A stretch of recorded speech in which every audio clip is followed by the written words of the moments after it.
Bonjour, bonjour. Bonjour. Vous pouvez dire bonjour, hein. On n'a pas la machine, hein. Bonjour mesdames, bonjour mesdemoiselles, bonjour messieurs. Vous pouvez répéter? J'ai dit bonjour. Bonjour Ingrid. Bonjour.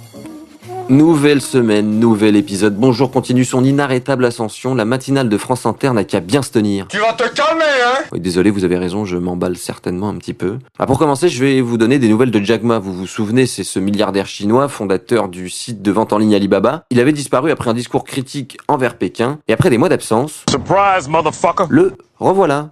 Il s'est montré dans une vidéo où il s'adressait à des enseignants chinois, vidéo dans laquelle, inutile de vous dire, il était bien plus calme qu'à son habitude. Jack Ma s'en sort toujours mieux que son concitoyen Lei Xiaomin. Ce dernier, patron d'une société de gestion d'actifs, a été condamné à mort. Le gouvernement chinois l'accuse d'avoir touché 215 millions d'euros de pots de vin et il accuse de polygamie aussi. Combien de fois je te l'ai dit que les filles c'était tous les emmerdements, mais combien de fois?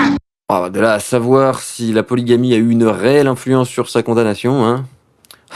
Bon allez, direction Israël à présent. Le 31 janvier, une foule de juifs ultra-orthodoxes s'est réunie pour participer aux obsèques d'un rabbin de Jérusalem. Un rassemblement où n'était pas respectée la distanciation en vigueur et dans lequel les gens ne portaient pas de masque.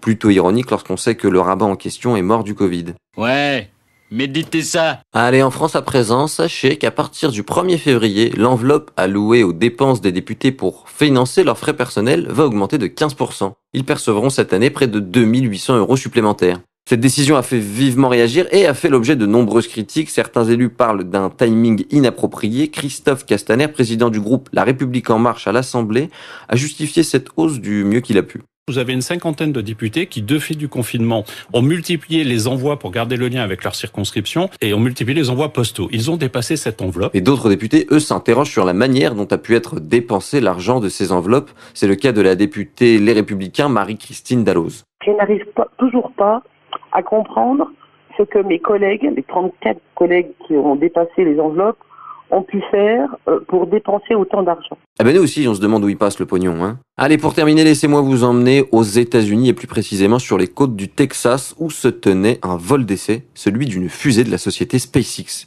Tout s'est très bien passé au décollage, hein, mais à l'atterrissage, la fusée s'est écrasée, donnant lieu à une explosion impressionnante. Malgré le crash, la tentative de vol reste encourageante. Évidemment, il faut encore bosser l'atterrissage. Ce qui compte, c'est pas la chute, c'est l'atterrissage. Très bien résumé. Et voilà, l'épisode touche déjà à sa fin. Ce fut bref mais intense, comme à chaque fois. À la semaine prochaine pour plus d'infos. Et d'ici là... Goodbye everybody, and that's the end. And everyone says, oh, that was fun.